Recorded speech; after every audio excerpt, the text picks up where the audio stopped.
ఓ యువకుడి నిర్లక్ష్యం అతడి ప్రాణాల మీదకు తెచ్చింది. సాధారణంగా రాస్తున్న పెన్సిల్ లేదా టీవీ రిమోట్ వంటి వస్తువుల్ని అన్యమనస్కంగా నోట్లో పెట్టుకోవడం కొందరికి అలవాటు. సెల్ ఫోన్ రిపేర్ సెంటర్కు వచ్చిన ఓ యువకుడు అనుకోకుండా సెల్ ఫోన్ నుంచి బయటకు తీసిన బ్యాటరీని నోట్లో పెట్టుకుని కొరికాడు. దీంతో పెద్ద పేలుడు సంభవించింది. పెద్ద ఎత్తున మంటలు చెలరేగాయి.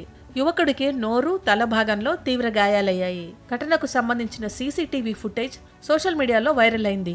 సెల్ ఫోన్లోని లిథియం బ్యాటరీ పేలి ఆ యువకుడు తీవ్రంగా గాయపడ్డాడు. ఓ సెల్ ఫోన్ షాప్ లో జరిగిన ఈ ఘటనకు సంబంధించిన దృశ్యాలు షాప్ లోని సీసీటీవీ ఫుటేజ్ లో రికార్డ్ అయ్యాయి. సెల్ ఫోన్ లిథియం బ్యాటరీని నోట్లో పెట్టుకుని కొరికినట్లు వీడియోలో రికార్డ్ అయింది. ఒత్తిడికి గురైన బ్యాటరీ ఒక్కసారిగా పేలింది.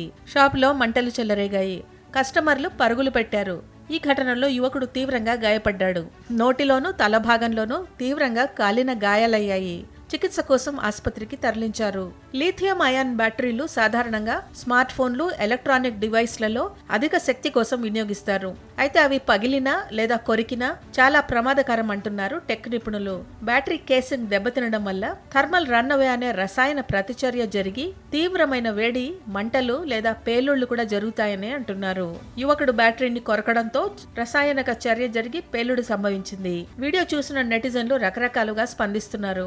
వీడియో చూసి షాక్ అవడమే కాకుండా యువకుడి తెలివి తక్కువతనంపై ఆగ్రహం వ్యక్తం చేస్తున్నారు. ఇతర బ్యాటరీల మాదిరిగా కాకుండా లిథియం అయాన్ బ్యాటరీలు పవర్ఫుల్ గా ఉంటాయని, వాటితో పరిహాసం ఆడొద్దంటూ సూచనలు ఇస్తున్నారు. అతడు వైరల్ అయ్యేలా రీల్స్ కోసం ప్రయోగాలు చేస్తున్నాడంటూ మరికొందరు వ్యంగ్యంగా కామెంట్ చేశారు.